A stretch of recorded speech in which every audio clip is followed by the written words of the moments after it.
Hey, Trip Kramer here from tripadvice.com. On today's video, I want to talk about how to get a girl to fall for you, and I have 3 little hacks to do it. So the reason why you want to learn this is because when a woman is with you, dating you, spending time around you, the whole idea is to get her first attracted to you, but then get her invested in you. So what does this mean? This means that when a woman spends more time with you, over time, she starts to become more invested, and that means that she wants a return on her investment, so to speak.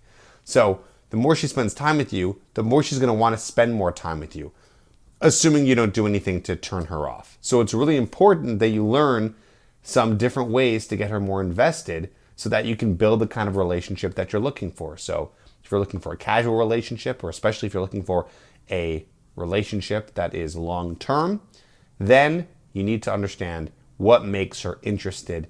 And again, I have a couple things to do this. If you really want to learn how to get her hooked on you and to build super attraction with her, you can also check out my Hooked program. I'll put a link down below. That is the program to get her hooked on you, to learn how to attract women, how women actually experience attraction, and then how to meet them and how to set up dates so that you can have more success and get more women who you are dating. Check that out, getherhooked.com. Link is down below. But let's get into some of these hacks here. So the first hack is breaking the touch barrier. So there is a little technique in NLP, also known as neuro-linguistic programming, that talks about breaking the touch barrier. So when you just lightly touch someone, just a light touch, doesn't have to be anything crazy. And that light touch and breaking the touch barrier actually helps build rapport with the person. Here's the thing though. You don't want to do this if she's not already somewhat attracted to you.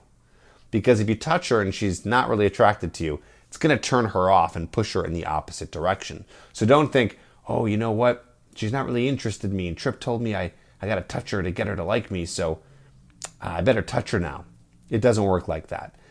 Instead, once you notice that she's paying attention to you and talking to you, maybe you guys are on a date, maybe you're talking to her on some sort of approach, and you can tell that she's somewhat engaged in the conversation and interested in having the conversation, that's when you break the touch barrier, okay?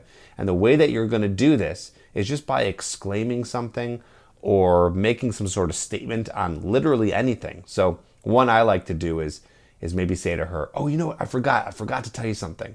And again, this is the hand that's lightly touching her on the arm or this arm, wherever it is, with the back of your hand.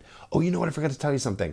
Have you ever seen the movie whatever, okay? Or she says something like, oh, I'm from California, and you go, really? Wait a second, you're from California. Again, this hand is touching her arm right here. Any sort of exclamation, any sort of point you're making, if you end up touching her, this is a good little hack to build rapport. Hack number 2. So I'm kind of going in order from like beginner, novice, and then advanced. Not that it's too advanced, but I mean just the idea of where you are in the courtship process or relationship with her. So that's one that's more in the beginning. So another one that's a little bit more in the middle is you are going to see her only once per week. 2 times absolute max when you're first starting to date someone. Now I know you're going to want to see her a lot more, but if you're that interested in spending more time with women, you should be dating more than one woman at a time. But even if you are just trying to get a girlfriend or relationship, you still want to see them one. I'm really hesitating on saying 2 because I don't want that to be 1 to 2 times per week and you start doing it 2 times per week. I'd rather you get to the point where it's 1 per week for a while and once in a while it's 2 per week. Why am I saying this? Because if you end up spending too much time with her, the desire starts to wane, meaning it starts to go away.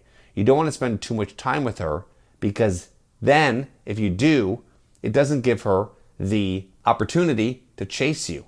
And we want her to chase you a little bit. We don't want her to think that you want to see her all the time, even if you really do.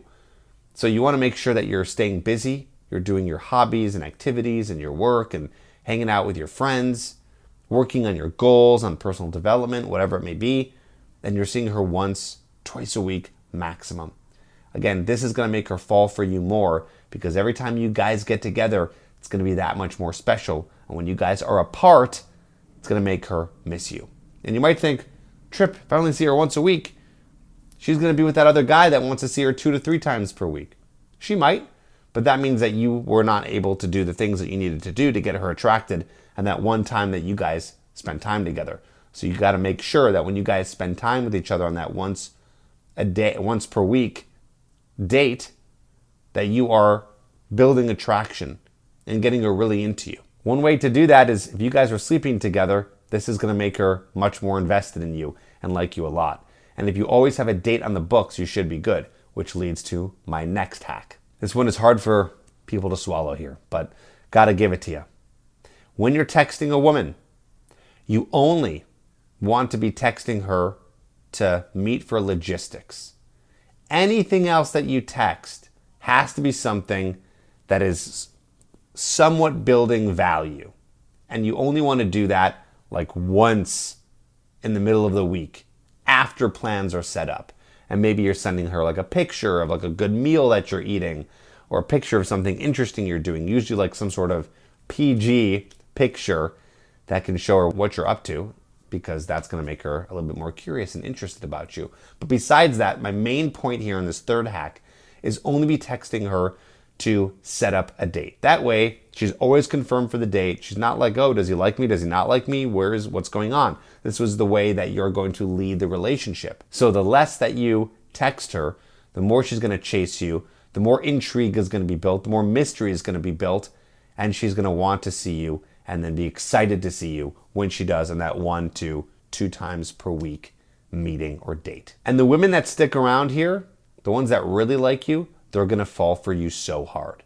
There are going to be some women that are going to fall to the wayside, but guess what? Those women were not that interested to begin with. So understand that that's going to happen, but it's inevitable that it was probably going to happen anyways. So that's okay. We're filtering for women who have a high level of interest. I talk a lot about this in my Hooked program. Again, there's a link down below if you want to get that. But your game plan is to make sure that you are filtering for women that have a high level of interest, and the high level of interest is the starting point. And then she's going to become even more interested in you when you use these hacks. Get more invested, and then you have a woman that is so interested in you, and that's the best way to start off any sort of relationship.